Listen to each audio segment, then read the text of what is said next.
We operate in a capitalist economy. We all know this. And for too long, nature has not been formally valued. These externalities of carbon pollution to not valuing water for its true value. How do we value nature, the standing forests, the biodiversity? What are those trends? And we have the perfect person to educate us here today, Carter Ingram. She's Executive Director at Pollination Group. Pollination Group is an advisory firm and an investment firm that was just founded a couple of years ago, and a really leading company in this space. Carter, before Pollination, she was at Ernst & Young and doing corporate climate strategies, but she spent about 10 years at the Wildlife Conservation Society before that. So conservation and corporate strategy background, the right person to share with us trends and how are we valuing nature. Please join me in welcoming Carter Ingram to the stage. You're welcome. There's clickers right there. Be here. So I'm going to talk to you today about natural capital accounting and some of the recent advances that have been made to value nature in the U.S. And just to begin, I want to set the stage by acknowledging the fact that nature is increasingly on public and private sector agendas. The World Economic Forum estimated in recent research that approximately $44 trillion of economic value generated, which is roughly over half of the world's GDP, is moderately or highly dependent on nature. And that's been acknowledged by the G7 last year in a communique in which they acknowledged that the climate and biodiversity crises are twin crises. The World Economic Forum in their annual Global Risk Perception Survey identified biodiversity loss as one of the top 3 risks facing society over the next 10 years. And that's one of the first times, one of the 2 years in which it's been identified as one of the top 3 risks facing society. So it's increasingly on the agenda. In addition, over 30 companies and financial institutions representing a market cap of over $3 trillion have come together to form a task force on nature-related financial disclosures, which will provide guidance and a framework to help companies measure and report on their impacts and risks related to nature and the financial impacts of those risks.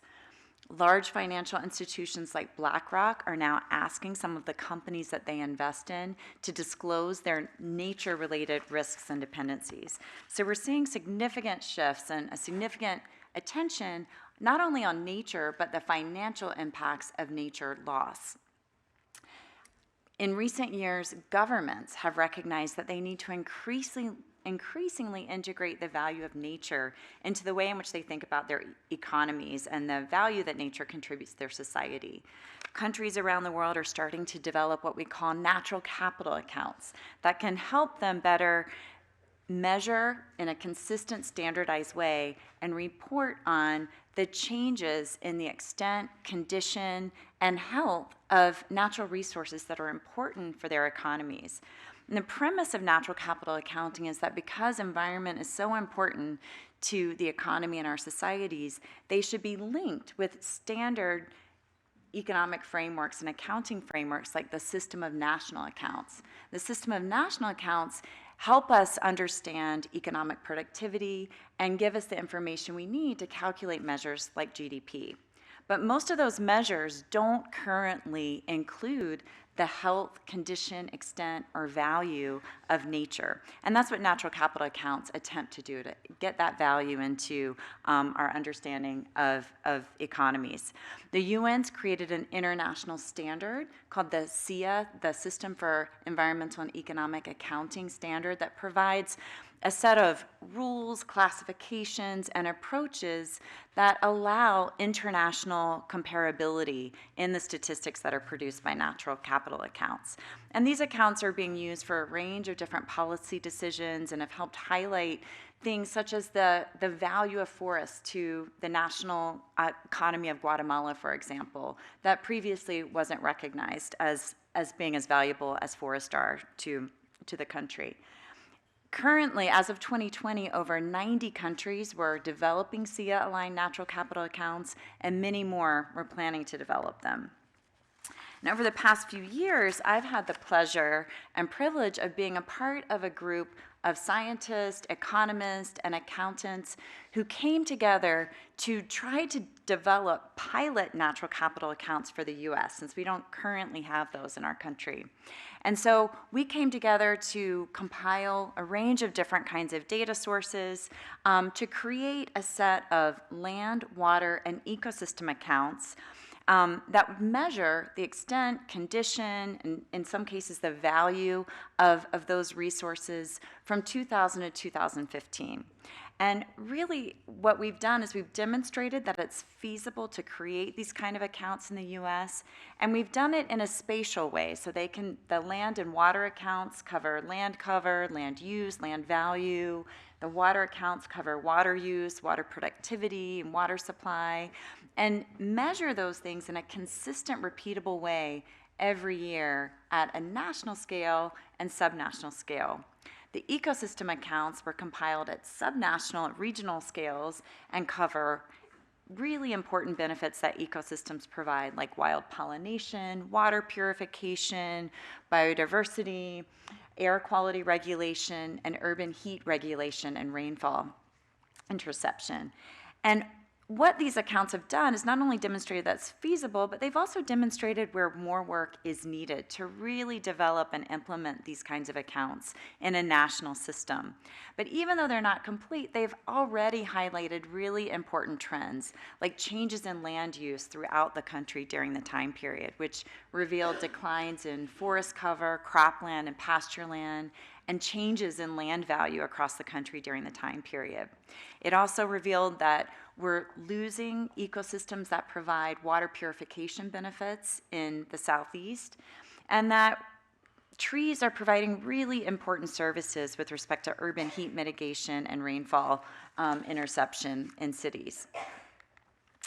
And one of the reasons these accounts are important and a way in which they could play a really important role is in businesses' attempts to measure and manage their risks and dependencies on nature. As I mentioned, we're seeing growing momentum in business interest in this space.